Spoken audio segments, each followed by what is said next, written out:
কে এই নরেন্দ্র মোদী?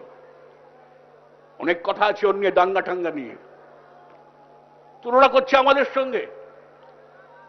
পশ্চিম বাংলায় বামফ্রন্ট সরকার গরিব মানুষ যে জমি পেয়েছিল, গুজরাটে গরিব মানুষ জমি পেয়েছে না।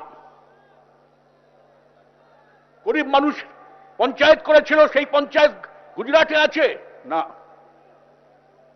আমাদের শহর গ্রামের গরিব ছেলে মেয়েরা লেখাপড়া শিখেছে, ৯৯% ছেলে মেয়ে স্কুলে গেছে, মেয়েরাও। গুজরাটে লেখাপড়ায় তারা এগিয়েছে না। আমাদের রাজ্যের কিছু কাগজ ঝাঁপিয়ে পড়েছে। মোদির মতো উন্নয়ন শুনলেন আপনারা? মোদির উন্নয়ন মানে বড় বড় পুঁজিপতিদের কাছে শ্রমিকরা নতজানু হয়ে মাথা নিচু করে বসে থাকো। আমরা ওই উন্নয়ন চাই না।